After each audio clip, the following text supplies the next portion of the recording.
Сега би сакал да прочитам некои занимливости, а во врска со една занимливост ќе поставам едно библиско прашање, се надевам ќе биде лесно за одговарање. Но ете малку да ве активира на размислување. Инаку, имав неколку занимливости и уште за минатата сабота, но минатата сабота немав проповед, така да сега малку се намножија малку повеќе, немам време за сите, ќе оставам најбитните што ги сметам, ќе ги оставам за следната сабота. Тогаш ќе прикажеме можеби и една слика со прожекторот, но тоа е за тогаш. Деновиве се случи најфрапантната вест, која што со голема брзина прострои низ интернетот, од која што мнозина не можат да се соземат, особено мнозина традиционални и верни и побожни римокатолици широм светот. Имено овој и досега многу скандалозен папа, Хорхе Берголјо, како што ја го нарекувам според неговото граѓанско име, ја издаде енцикликата која што носи латински назив Fiducia Supplicans, во која што дава официјално, ова е прв пат во историјата, благослов да можат да се венчаваат хомосексуални двојки.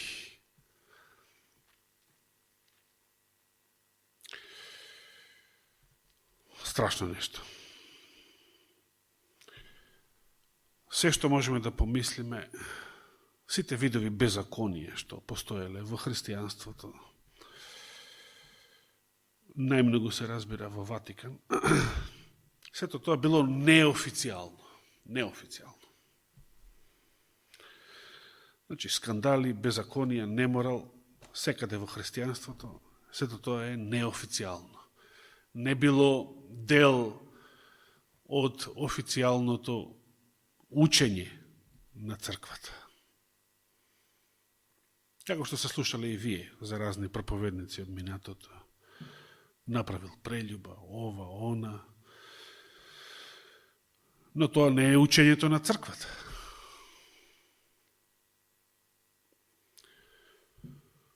Сега,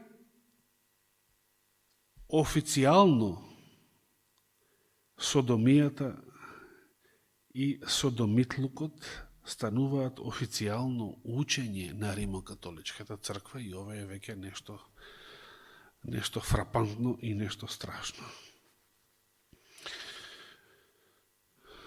Не задоцнија и реакциите од некои и досега критички расположени римокатолички некои кардинали, некои надбискупи, тоа е горе-долу исто, теолози. Еден од нив е познатиот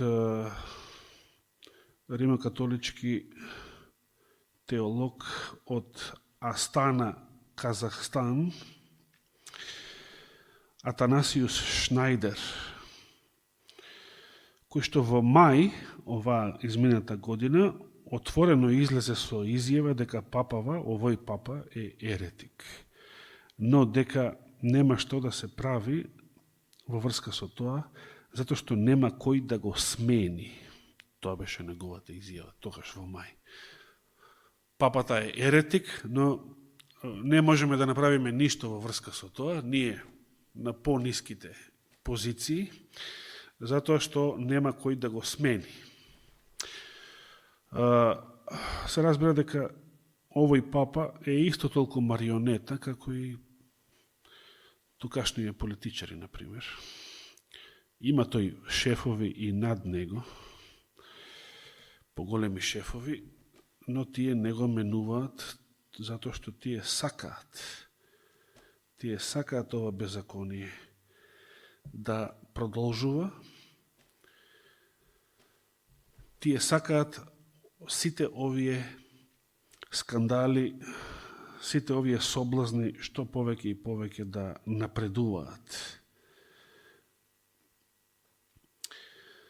Реагираше и надбискупот Томаш Пета, не се кажува тука од каде, веројатно е некој унгарец, така ми личи, според името, а може и португалец, не знам. Освен овие двајца, реагираше и германскиот кардинал Милер. За него би сакал нешто посебно да кажам, но пред тоа да додадам дека Атанасиус Шнајдер, тој може да се рече малце и од порано го имам следено него, со некои негови изјави, тој заедно со најпознатиот Карло Марија Вигано, може да ги наречеме слободно Никодим и Јосиф во Ватикан, во самата римска курија. Двајца противници на глобализмот, на новиот светски поредок и остри критичари на сегашниве скандалозни постапки на римокатоличкото водство. Оваа декларација ја нарече голема измама и зло и изјави дека благословувањето на хомосексуалните двојки се противи на божественото откровение, учењето и праксата на црквата. Инаку подршка за овие двајца им дадоа и голем број римокатолички бискупи, кои што потпишаа заедничка декларација во која што велат дека папата Фрањо или Франциск не живее во согласност со вистината на Евангелието. Им се придружи и германскиот кардинал Милер, кој што отворено кажа дека благословот врз хомосексуалните двојки представува богохулство. И ја би сакал да прочитам целата негова изјава. Според мислењето на кардиналот Милер, Бог не може да ја подари својата благодат на такви односи кои што нему му се директно спротивни. Односно кои што се против него, против Бога. Понатаму нагласил дека во папината дозвола да благослови истополни бракови не може да се најдат никакви библиски текстови, ниту текстови од отците и учителите на црквата, кои што би поддржале еден таков благослов. Интересно е, се посложили со една споредба.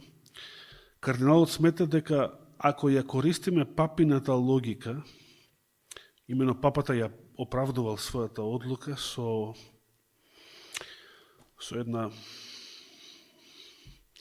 малку повеќе глупава аргументација, во смисло вака кажал: јас ги благословувам хомосексуалците на ист начин како кога некој непознат човек би ми пришол на улица и би поборал благослов од мене, како од било кој свештеник. Значи, така ја би му дал благослов на секого, без да се распрашувам кој е, што е и така натаму. Но тоа е многу глупаво и кардиналот Мирел додал дека на тој начин би било можно да благословите цели клиники кои што вршат абортуси или цела една мафијашка група. Значи, според изговорот кој што бил даден. Понатаму додал дека овој благослов не може да биде благослов за нациите, цели нации споменува, кои што се спротивни на Евангелието. Интересно е што има и многу други мисли кои што немам желба ни време да ги читам.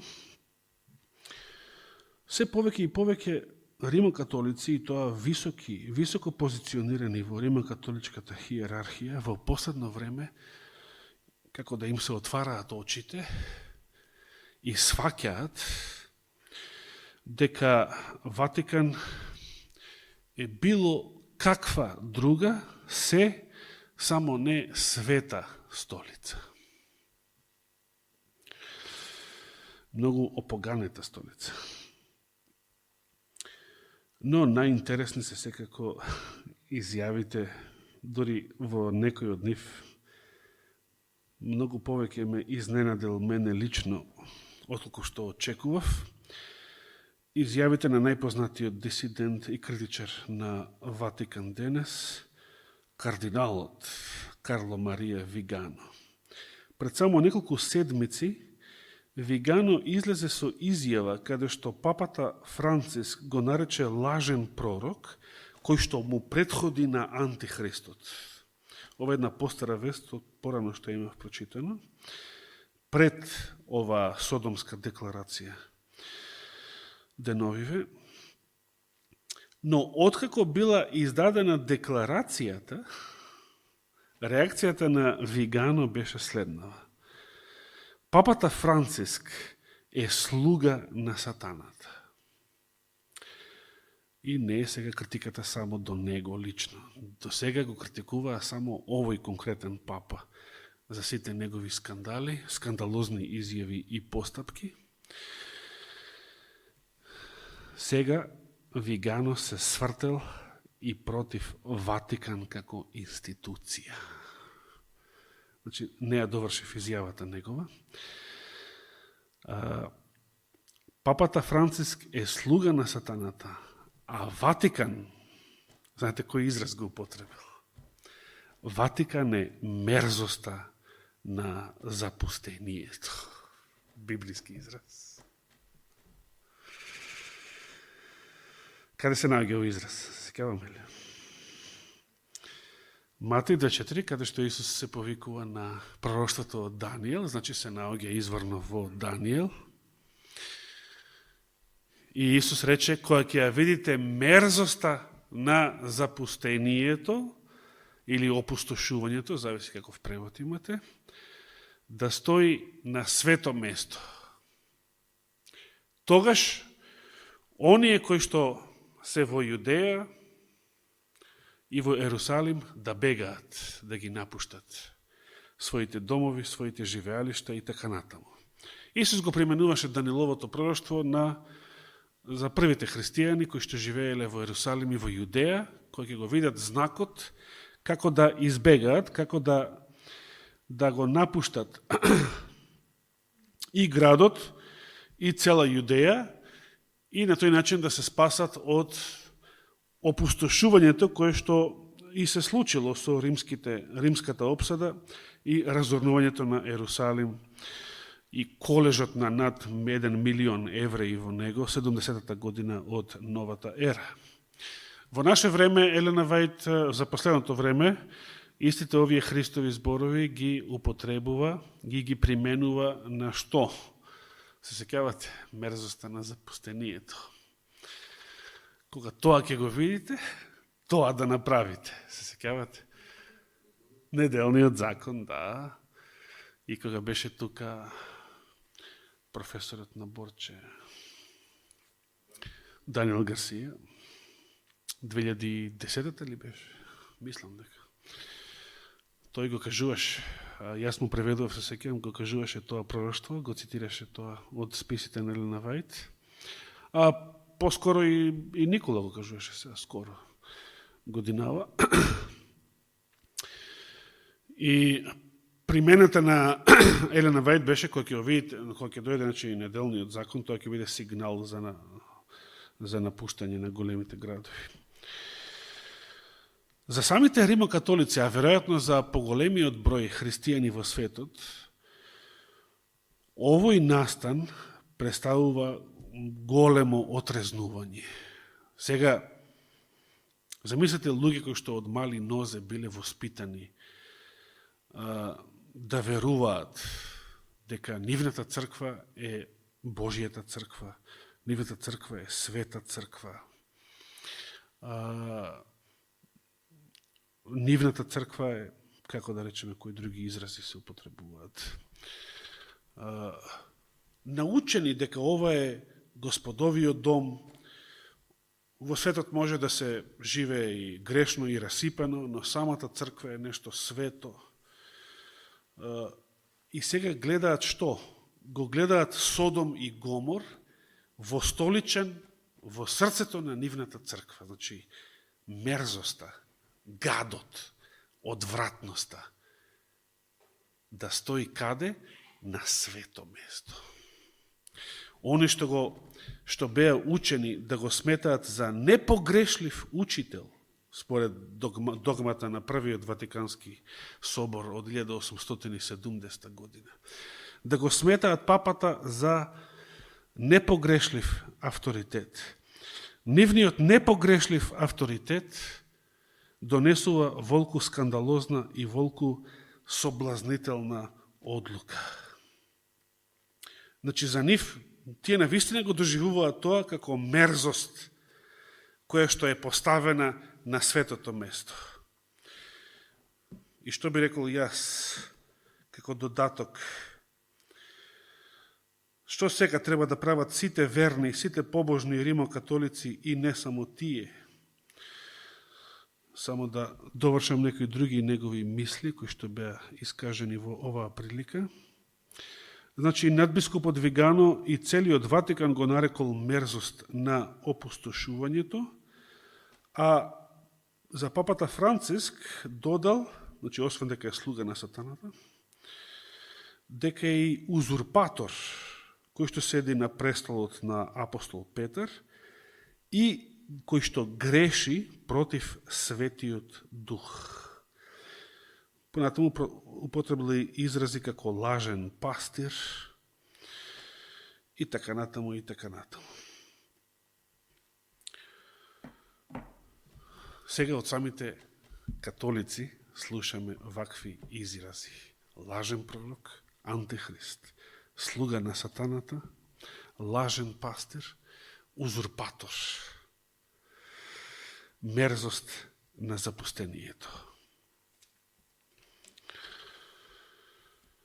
Кои пророќства се исполнуваат со овие зборови? Кардиналот Милер го нарече богохулство. Значи, ова што папата го направи, го нарече богохулство, хулење против Бога. Дали е во право? Дали е кардиналот Милер во право? Се разбира дека е. Откровение, 13 глава. Што читаме? Првиот стих. И видев како од морето излегува звер со 7 глави и 10 рогови, на роговите негови имаше 10 круни, а на главите негови богохулни имиња. На 7 глави имаше какви имиња? Богохулни имиња. Ако се вратиме да не читаме Даниел 7 глава, како е опишан малиот рог, имаше очи како очи на човек, човечки очи, и уста која што зборуваше хули, големи зборови. Тука, исто во Откровение 13 глава, видите, третиот стих зборува за смртната рана, која што му заздраве, и сега четвртиот, и му се поклонија на змевот. Кој беше змевот? Ѓаволот. Значи, Библијата прорекува за целата светска популација, целиот свет, заведуван меѓу другото и од медиумите језавелски, нели, денешните медиуми, денешните контролори на информациите, но овие информации не може да ги сконтролираат. Овие реакции на високо позиционирани католички бискупи и надбискупи и некои од нив кардинали допреа до јавност, не до сета јавност, се разбира, но до оние кои што го следат Словото Божио, допреа. Целиот свет ќе му се поклони на ѓаволот, прорекува Светото писмо во Откровението, кој му беше дал власт над зверот. Па му се поклонија и над зверот, велејки кој е како зверот и кој може да војува со него. И сега 5 стих. Нема му се даде уста што зборуваше големи зборови и богохулства. И му се даде власт така да прави 42 месеца. 6 стих. Тогаш ја отвори устата за хулење против Бога, за да го навредува името Негово, живеалиштето Негово и оние што живеат на небото. И сега ја реков, целиот свет ќе му се поклони на ѓаволот, а и на Антихристот, сета земја, така прочитавме во 3 стих. Но сета земја не значи и секој човек кој што живее на земјата. Во 8 стих се повторува оваа мисла, но овој пат се однесува на самото население. 8 стих, и ќе му се поклонат сите земни жители, замислете, освен кој? Значи, ќе му се поклонат сите земни жители и на ѓаволот и на зверот, чии имења не се запишани во книгата на животот на јагнето, заклано од создавањето на светот. И сега се поставува прашање, како е можно и покрај вакви скандалозни работи, вакво отворено богохулење, како е можно целиот свет да биде заведен, да му се поклони? Како е тоа можно? Можно ли? Минативе седмици слушавме дека на климатскиот состанок, односно, како се вика, конференција во Дубај, и Никола што ја спомена пред 3 недели, меѓу другите била присутна и Адра на таа конференција. Што барала таму? Да се бори против климатските промени и таа. Да го прашаме тука. Да се бори за агендата на глобализмот, против глобалното загревање и другите лаги, со кои што се служи пропагандата на зверот и во ова последно време.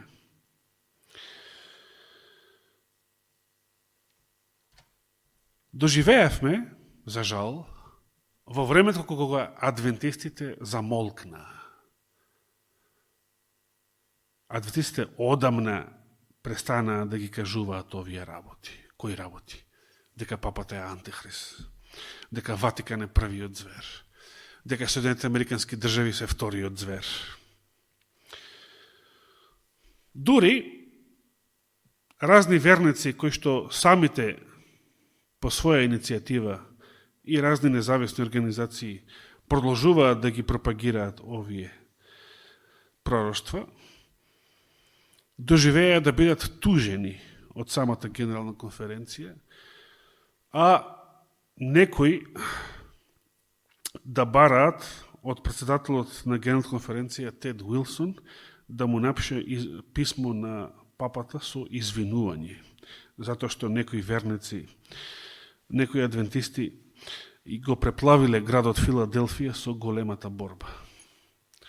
А таму знаеме што пише Елена Вајд со папството, за папството, особено за папството и во средниот век и во последното време.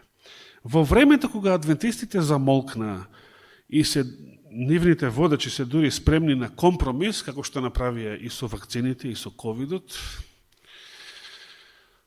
Господ подига католички бискупи, католички кардинали да ги кажат овие вистини. Како рече Исус? Ако децата замолкнат, камењата ќе прозборат. Не знам, за мене Карло Марија Вигано и овие Шнајдер, Милер, за мене се херои на верата. Тие се таму во тој систем, тие се таму во таа организација, нивната благосостојба, нивните плати зависат од тоа. Не знам дали чувте пред месец-два кога беше католичкиот бискуп во Тексас, беше разрешен од папата. Бидејќи тој беше исто така голем критичар против него. Му беше даден отказ. Беше избркан од работа, практично, заборев како се викаше. Американец беше, конзервативен. Но има луѓе кои што не се плашат да ги загубат своите плати, не се плашат да ги загубат своите привилегии, ако вистината им е во срцето. И за нив се исполнуваат пророчките зборови од Откровението, втората ангелска вест, 14 глава, 8 стих. Падна Вавилон, големиот град, зашто сите народи ги напои со жестокото вино на своето блудство. Како е наречено жестокото вино на паднатиот Вавилон? Виното на неговото блудство. Дали Содомијава, дали ова Содомска декларација спаѓа во оваквиот опис? Се разбира да. Дали се исполнуваат и пророчките зборови на самиот Исаија во Стариот Завет? На самиот почеток, во првата глава од книгата на пророкот Исаија, што читаме? Да се подсетиме.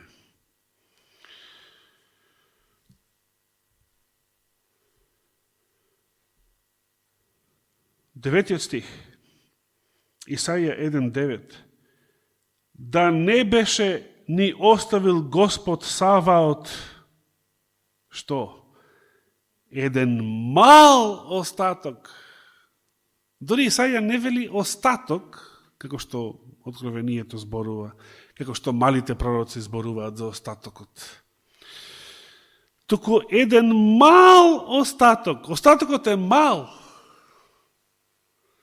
Дали овие католици што ги споменав спаѓаат во тој остаток, се разбира. Да не ни беше оставил Господ Саваот мал остаток, ке бевме како Содом, ке заприлегавме на Гомора. Напишал Исаија 7 века пред Христа и продолжува и им се обраќа сега на израелските водачи од свое време и во 10 стих вели: чујте го словото Господово, кнезови содомски. Каков назив.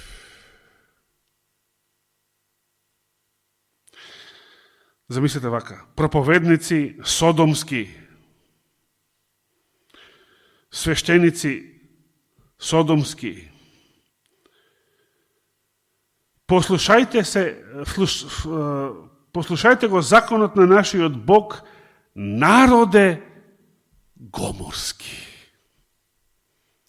Со вакви зборови Исаија се обратил на својот народ, на израелскиот народ и на неговите верски и политички водачи.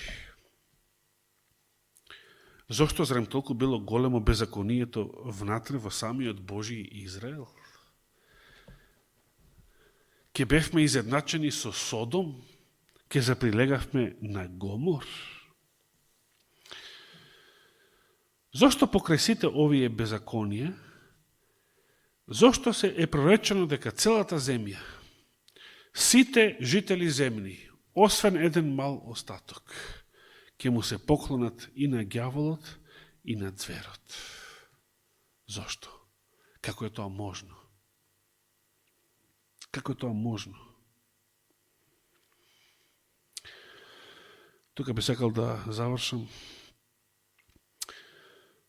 малку со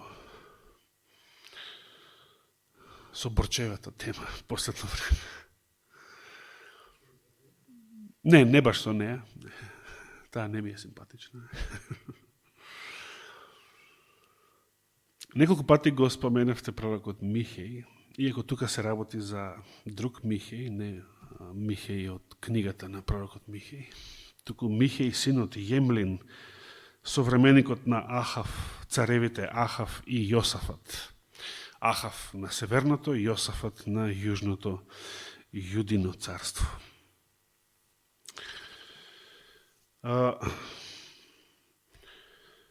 Не е неодмет да ја прочитам цела глава.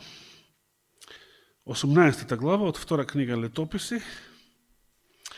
А Јосафат имаше големо богатство и слава, па се сроди со Ахав, нели? Ја споменавме, чувме са бајле и таа врска. По неколку години отиде кај Ахав во Самарија, престолнината на Северното царство, и закла Ахав многу добиток, ситен и крупен, за него и за луѓето со него, и го убедуваше да се кренат против Рамот Галаатски.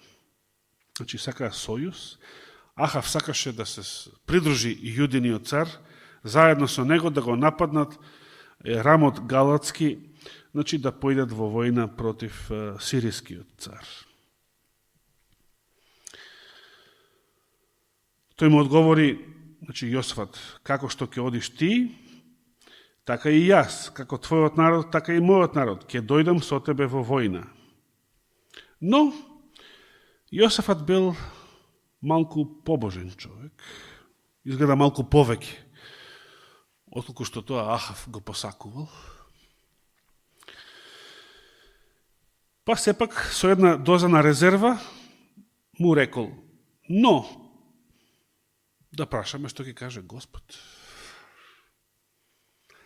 Дали имаме благослов од Него да појдеме во оваа војна? Денешниот Израел одамна не го прашува Господ. Дали да влезе во ова или во она војна.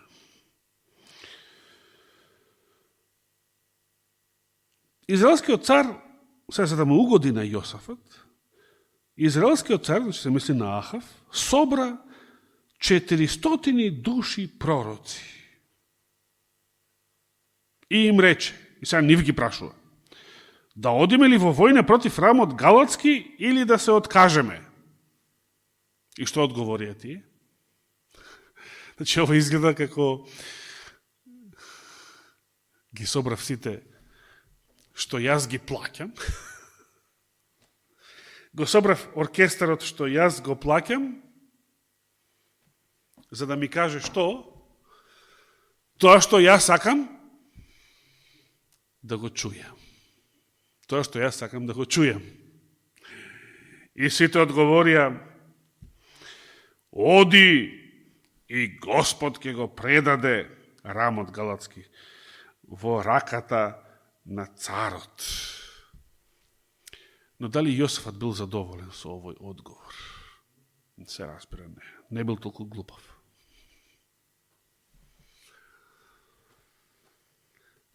Шестиот стих вели, Јосафат праша, нема ли тука уште некој пророк Господов? Сега, само овие, значи, ги имаш, овие платени, на твој платен список, па што ќе кажат тие? Ќе кажат тоа што ти сакаш да го чуеш. Тешко нима ако кажат нешто спротивно. Има ли уште некој пророк Господов? Да го прашаме и него, уште некој да има. Се, освен овие има, уште нема никој друг. Му одговори царот израелски на Јосафат: има уште еден. Има, преку кого можеме да го прашаме Господа, но јас него не го сакам. Не ми се свиѓа мене тој. Зашто тој не прорекува добро за мене, туку секогаш ми прорекува лошо. Затоа не го сакам. Тој е Михеј, синот Јемлин, или овде не пишале Јимла. Јосафат му рече: не зборувај така, царе. И царот израелски го повика својот дворјанин и му рече: оди побрзо да го повикаш Михеј, синот Јемлин.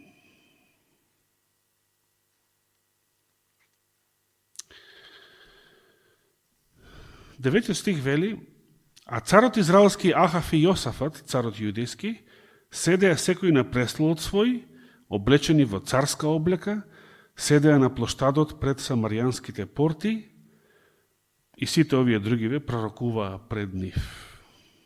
Значи, медиумската пропаганда, медиумите контролирани од Језавела и од Ахав, го трубеа она што Ахав го сакаше. Но Јосафат сакаше да ја слушне и другата страна. Тука се поменуваат некои имиња. Седекија, синот Кенаанов, си беше направил железни рогови и рече: вака вели Господ, со овие ке ги бодеш арамејците, значи сиријците, додека не ги истребиш. Тука имаше, значи, многу театар. И сите пророци го пророкуваа истото, велејки 400 души: оди против Рамот Галатски, ќе имаш успех и Господ ќе го предаде во раката на царот. А пратеникот испратен да отиде да го повика Михеја, му рече: еве, пророците едногласно, значи со консензус, му предскажуваат добро на царот. И твојот збор нека биде таков. Значи, пази сега и ти, немој да ја оплескаш работава. Сега сите убаво зборат, има консензус, и ВМРО, и СДС се слагаат. Треба да влеземе во Содомската унија. Немој сега ти да ја оплескаш работава и да кажуваш некои други работи. Значи, пази, и твојот збор нека биде таков, како на секого од нив. Така ќе кажеш и ќе ти биде добро. И добро ќе поминеш. Што одговори Михеј? Михеј одговори и рече: се колнам во живиот Господ. Оно што ќе ми го каже Господ, тоа ќе го изречам. Тука завршува денешната епизода. На најинтересната. А ако даде Господ живот и здравие, ќе продолжиме следната сабота, бидејќи ова тема ќе одговара малку. Крајот на оваа тема ќе одговара и за Светата вечера и за влезот во новата година, кој што потоа ни предстои. Нека му е фала и слава на Господа. Амин.